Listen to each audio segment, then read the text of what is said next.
within the treasure? I think I'll take that with a grain of salt. Grr. You don't believe it, do you? Of course I believe it. Something tells me I'd better play along. This kind of irreverence is exactly why I dislike defense attorneys so much.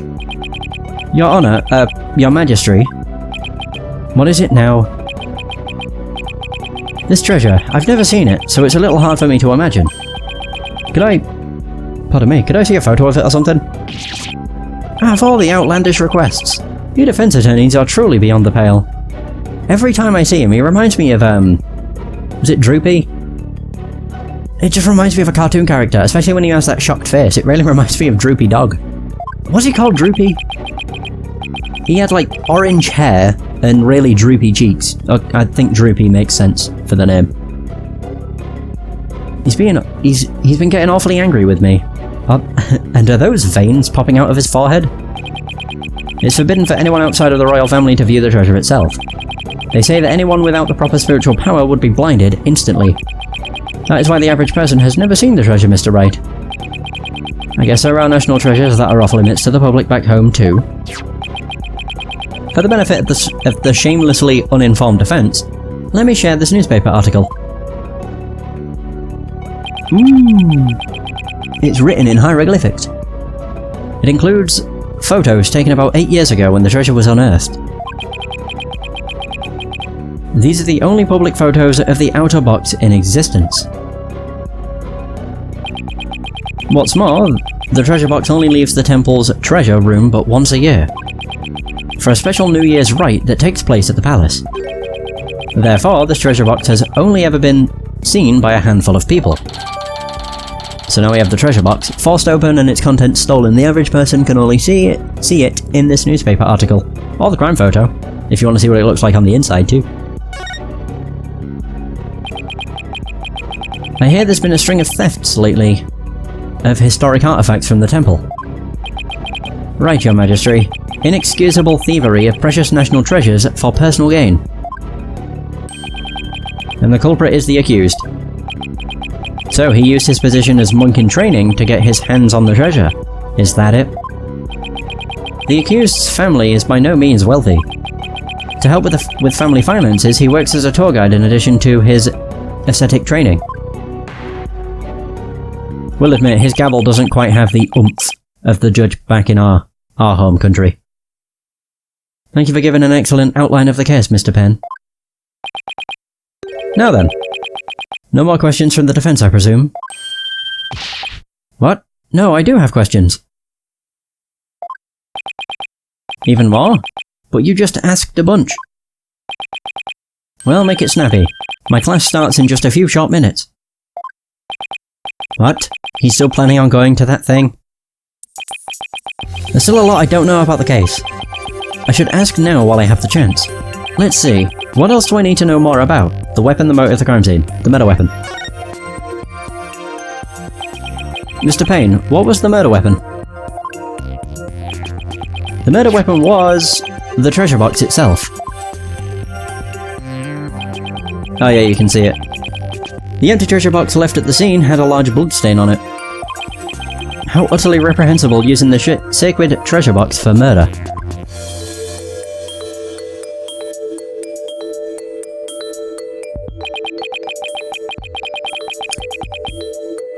The accused came to the treasure room with the express purpose of stealing the treasure.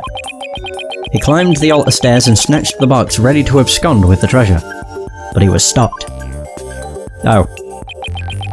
But it was discovered by Mr. Roll, who had come to the room in the course of his rounds. In the course of his patrol. After walloping Mr. Roll on the head with the treasure box, the accused forced the bloodied housing open and made off with the treasure inside. The murder weapon. Okay. But the defendant is just a little boy. I hardly think he would be able to hit the victim, a grown man, on the head. Ah, very good point, Mr. Wright. But I'm afraid that won't help you. At the time of the crime, the accused was on the stairs leading up to the altar. The accused's elevated position would more than make up for their difference in stature. Yeah, I guess that makes sense. Oh, so Roll was found at the bottom of the stairs. Okay. Mr. Payne, your reasoning is flawless. As always. What an elegant argument. Hats off to you, Chief Prosecutor. Your title is obviously well earned. Well, the accused's guilt is certainly conclusive.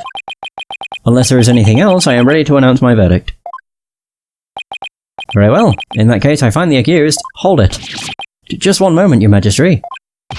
Don't you think you're rushing the verdict just a little bit? But I have a class. I told you. I have plans to attend to. And... What? I'm late. It's already started. How did the time fly by so fast? He's still stuck on that. We haven't even heard the defendant's side of the story yet. Your Majesty, the defense asserts its right to cross-examine the defendant.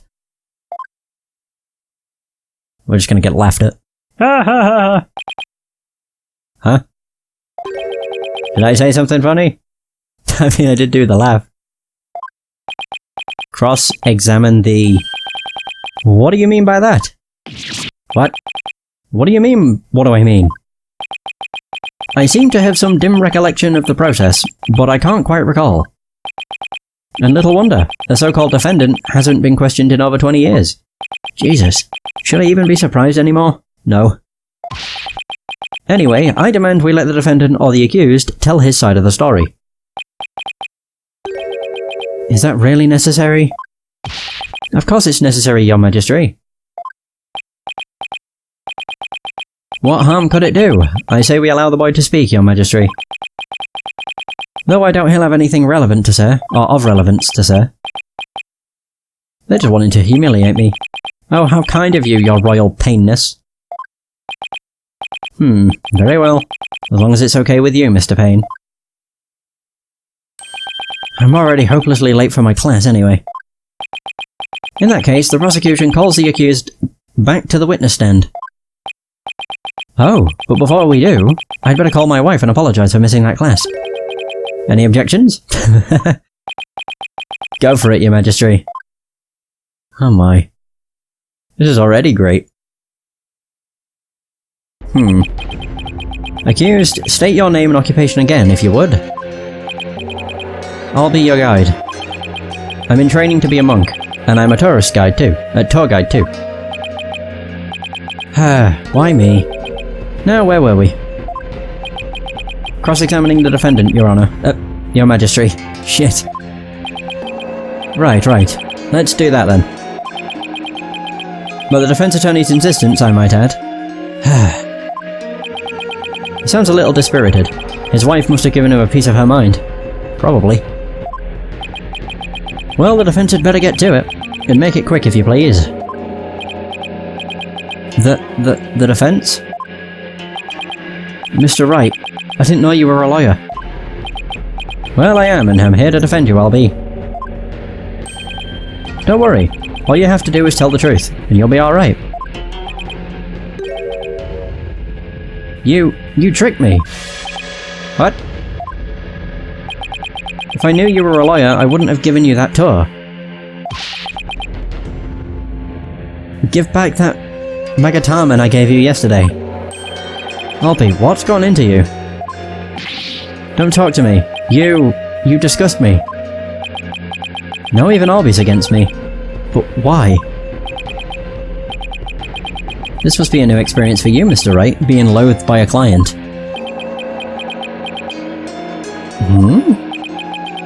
Now then, accused, please give the court your testimony. The incident occurred around noon, during the break between the morning and afternoon dances of devotion. I want you to tell the court what you were doing around that time. Alright. What the hell? Whoa. Whoa, that's cool. Witness testimony. The accused's account. I didn't kill Mr. Roll, and I didn't steal the treasure. I'm not allowed to go anywhere near the treasure room. I've never even seen that treasure box with the green Chinese butterfly on it. When the incident happened, I was in the hallway planning out my tour route. Okay. Were you well acquainted with the victim? Yes. He used to chat with me whenever we ran into each other in the temple. Mr. Roll was a monk in training when he was a kid too, you know? I bet Albie looked up to him. But he had to give that up and go to work when his family needed money. That's why he became a guard. But at least that way he could still stay on at the temple. He was so proud when he was put in charge of guarding the treasure box. He even got to carry the box to the palace for the New Year's rite. The victim's parents apparently both died relatively young, so Mr. Roll had to support his younger brothers and sisters as well. But even with his job as a security guard, I'm sure things couldn't have been easy for him. Sounds like his circumstances and Albie's were very similar. Mr. Roll encouraged me to never give up. Albie, you train hard and make sure you become a monk one day. Don't end up like me, he'd say. He was always cheering me on in my training and in my tour guide business, too. Why in the world? God, I've got the hiccups. Would I kill a nice man like that? Yes, I see. You expressed yourself well. Defense, now that you've heard the accused account, are you finally satisfied? If so, let's draw this to an expeditious conclusion. But Your Majesty, I haven't even cross-examined the defendant yet. That wasn't the end of it. It's been so long I don't rightly recall what this cross-examining thing is all about. A judge who doesn't know what a cross-examination is. What fresh hell is this? I really do wish I could remember how it works. Maybe Payne knows. Should I give the judge a refresher on cross-examination? Oh, it's the tutorial. Yeah, sure. I guess I'd better, or we'll never get anywhere. Your Majesty, please allow me to explain the procedure. First, we lawyers listen carefully to a witness's testimony. Then we touch present to open the court record and examine the evidence. And why would you do that? To find and present any evidence that's inconsistent with the statements given. Present? I certainly don't need any gifts from you. Oh, present. Clearly something is getting lost in translation with His Majesty. But the point is, it's possible that a statement could contain a lie or a mistake. But what do you do if you can't find any inconsistencies in a witness's testimony? You press. In that case, we may press the witness for more information. Pressing a statement might reveal new information or even entirely new statements. Presenting evidence is one thing, but pressing witnesses... I'll have you know, defense, that I do not allow violence in my courtroom. Rest assured, only gentle verbal pressure is used, no physical force involved. Well, I'm not convinced. After all, who knows what sort of tactics an attorney will resort to? One false move and I'll call the bailiff. Yeah, something's definitely getting lost in there. For now, I should just focus all of my energy on questioning Albie, and comparing his statements with the information in the court record.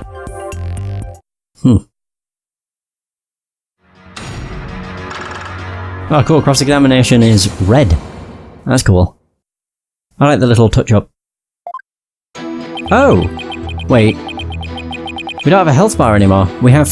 God, it's gone back to the original. Where we have 5 tries, or we can have 5 mistakes. That's cool. I didn't kill Mr. Roll and I didn't steal the treasure. I think I know which statement contains an inconsistency. It's the third one when he mentions it being green. Because how would he know it's green when the only image of the treasure box that exists was on a black and white photo. I believe you didn't do either of those things, Albie. You do? But you're a lawyer. Of course you'd say that. No. There's no need for that.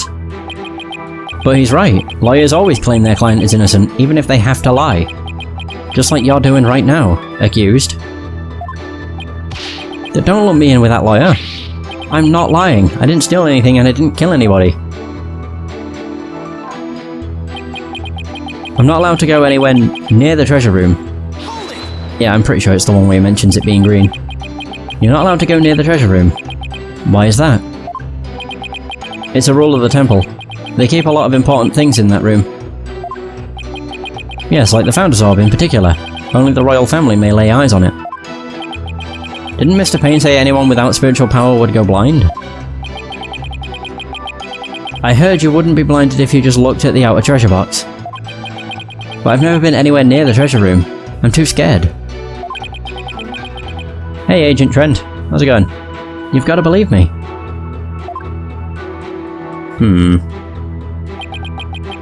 I've never even seen that treasure box with the green Chinese butterfly on it. Yeah, that's definitely it. How would he know it's green, if it's black and white? I mean, it shows it in this, but... Actually, no it doesn't. We can't see that it's green. We can only assume. Objection! Are we gonna mention that? How do you know it's green? Oh, Albie, why would you lie to me?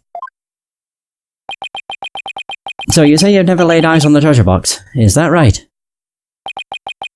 That's right. It's forbidden, so I'd never do that. In that case, how did you know there was a green butterfly on it? Huh? Because I saw the picture of it in that newspaper article. Yeah, that's in black and white. Nope. Take another look.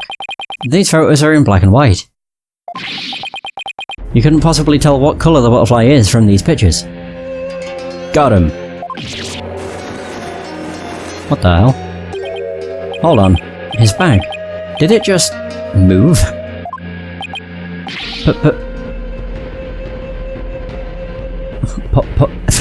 Paul Conker? I beg your pardon? Yep, that's what I was saying. Paul Conker is a word in Chinese that people use when they're surprised. Okay. You just exposed a lie. So this is the power of cross-examination, is it? Indeed. It's a powerful thing indeed. I should be the one shocked here by your shocking lack of understanding. But just a moment. If the accused was lying, then that just makes him more suspicious than ever. I mean, you're not wrong there. Ugh. And this just makes things worse for me than ever. Albie, are you hiding something? Please give only true statements. I can't help you if you don't tell the truth.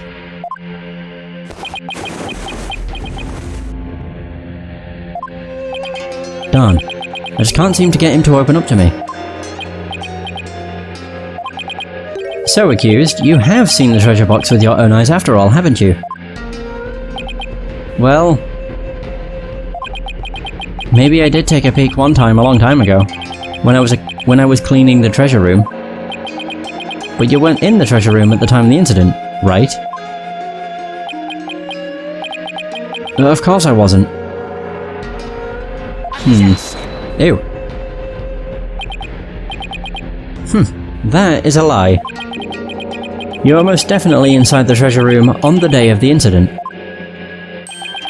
And I have proof. He does? This was found on the floor of the treasure room. It's a scroll entitled Notice and contains a list of temple monk duties. These instructions pertain to the day of the incident. And what exactly is that supposed to prove? The accused's fingerprints were found on the scroll. Oh. What? Oh no. Where is it? It's not here. I must have dropped it somewhere. Indeed. You must have dropped it when you were busy murdering the victim.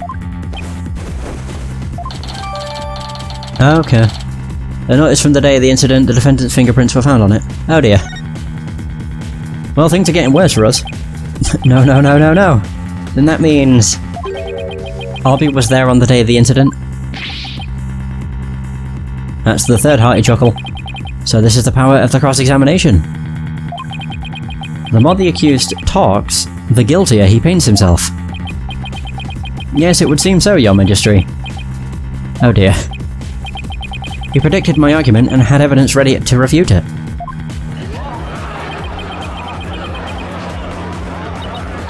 I didn't even get to read that. Ew. God damn, their mouth is huge. Right, now I can read what they said, because I missed the first one. Ready to refute it? How was any of that supposed to help the accused? See, I told you can't trust lawyers and their lies. Her benevolence already said the kid's guilty. Just claim guilty and get it over with. No, everything's going all wrong. Yeah, it certainly is. Shadu, what do I do? As I suspected, this cross-examination session has served no purpose whatsoever. No, you're wrong. But armed as we are with her benevolence's insight, there's no reason to doubt his guilt. Then I guess I'll just have to poke holes in this insight of hers. By the way, this didn't prove to be very interesting at all, Mr. Payne. Nevertheless, I will now finally announce my verdict. Wait just one moment, Your Majesty. I haven't seen this divination seance for myself yet. As the defense, I have the right to check it. Is that really necessary? I have to get home and apologize to my wife. I guess you really did give him the business. Your Majesty, I enthusiastically support having Mr. Wright see the seance. You do? And why is that, Mr. Payne? Don't you want to see it? See the lawyer being utterly crushed by the power of the seance? And then watch him tearfully beg for mercy? Well now, God, he looks like Droopy Dog when he has that expression. Well, it doesn't actually look anything like it, but it reminds me of him. I'm sure it'll make up for not getting to go to that class with your wife. It certainly does sound worth seeing. It'd give me a juicy tidbit to tell the missus. That's another hearty chuckle. I've been reduced to a juicy tidbit. Well, for an interloper, I imagine you do have to see it for yourself to be convinced. It's certainly unprecedented, but let's have the divination seance performed again. But then right after that, the tearful begging, I really do have to be going. The only tearful begging is going to come from the prosecution when we're through. Ho-ho! Them's fighting words. How pitiful the defense looks, still scrambling desperately for a foothold. Blissfully unaware that defeat and despair are all that await him. Okay, so now we have a divination seance. Which is new to Spirit of Justice. Okay, there she is, her benevolence. Your benevolence, Rafa Padma Karain. Thank you for coming all this way once again. Your gratitude is unnecessary. This is simply my duty. Barb-headed attorney. Yes. I am told you question the veracity of the sacred divination seance. It would seem the depths of your irreverence and blasphemy are lost on you. I'm just a foreigner, ignorant in the ways and customs of this country. I apologize in advance for anything rude I might say or do, Your Benevolence. All I want is a fair trial for Albie. You would imply that the trials of this country are unfair? Do explain, outsider. How verdicts founded on truths imparted by the very souls of the dead lack impartiality. What's fair about trials with no defense and no chance for the accused to tell their story? How dare you speak to a benevolence in that manner? Oh my god. Did you hear that? Did you hear how he talked to her benevolence? What does he know about anything? Ignorant outsider. We won't stand for it. He must be punished. Jesus. Yikes. Looks like I really stuck my foot in it this time. Punish him! Oh my god. Poor Phoenix. Silence one and all. Why does she have a bell on her wrist? Oh wait, they're the... okay, yeah. I thought they were attached to her fingers. Oh, but never mind. Is she standing up for me? Be not disquieted, my people. He merely expresses his opinion. Well, looks like her benevolence is going to be more reasonable than I thought. Attorneys are ghastly creatures, with souls stained black by brazen untruths. The words of a lowly worm such as that are not worth troubling yourselves over. Okay, never mind. Alright, I take that back. None of his prattling can sway the truth of my insights. Rest assured, he will soon see the error of his foolish ways. Now then, your benevolence. The divination seance, if you would. Certainly. He is, poor guy. It's like the roughest start for Phoenix in all of the games. He's just being insulted. Certainly. Nana, my robe. Jesus. Oh my god, they're fast. Divination seance. Okay. Oh, Holy Mother. Whoa. We hold this divination seance in your name. Wait. She talks. I mean, we've had voice acting in the cutscenes, but this is the first time we've had voice acting on the 3D models. That was unexpected. Let the eyes of everyone here be clear, and our ears be unstopped. O dance of devotion, guide the victim's soul to me. Okay. So that we may receive their final memories in the pool of souls. Ooh. Let's do it. Whoa.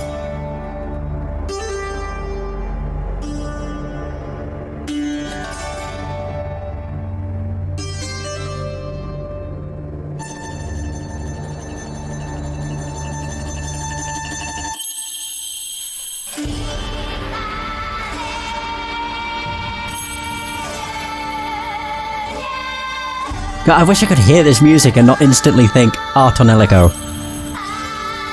I don't even know why it reminds me of it, but it does. I mean, to be fair, Dual Destinies also had voice acting, but it was only on the anime cutscenes.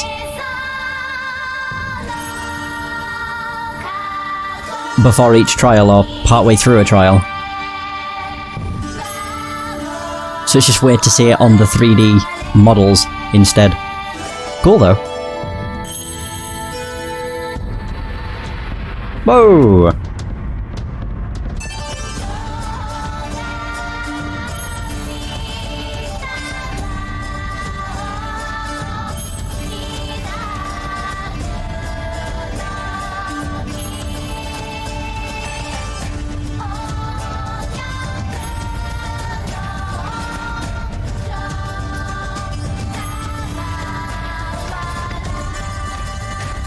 Yeah, you're not wrong. It's like Maya's evil twin. Or evil sister.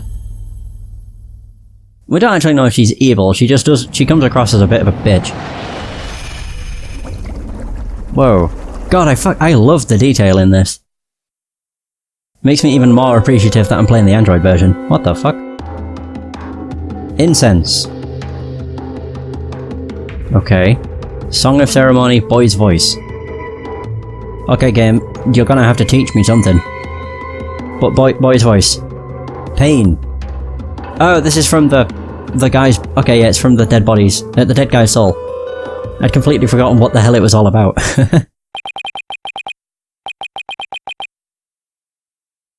What just happened? An image appeared in the pool.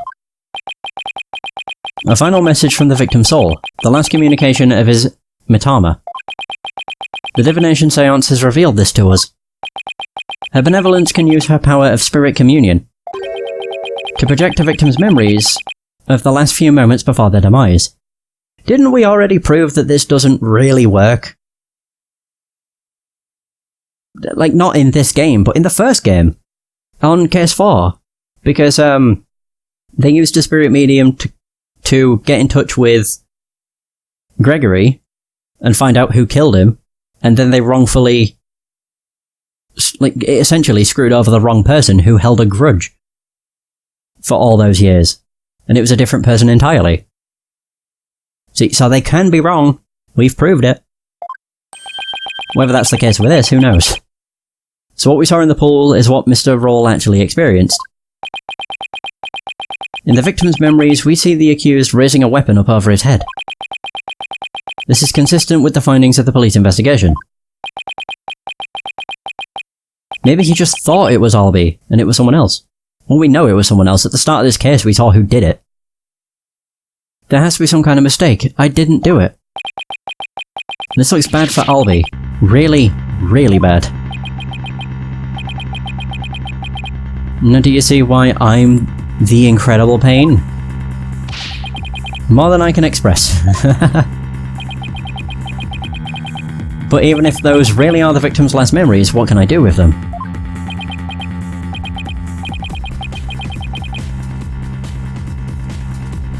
There it is. There's the face of a man being utterly crushed. Oh, how long I've waited to see it. Isn't it wonderfully gratifying, Your Majesty? Oh yes, very satisfying indeed. Now are you finally convinced, Traveller? The accused is most assuredly guilty. Am I really the only unbiased one here? I really hate how his gavel has no gusto behind it. It sounds like it's hitting a cushion. It does not sound like it's hitting a wooden plate. Now then, I think we've been amused enough. If you give up now, I won't even invoke the Defense Culpability Act against you. You'd be free to slink back to your own country with your tail between your legs. The Defense Culpability Act? What's that? What? You mean you honestly don't know? No. I didn't even realise Albie stood on a box. I don't know how I didn't notice that before. What's with all the hubbub? Well, well. Not only is he a lying, black-hearted lawyer, he's also an imbecile. Your Majesty, I think you'd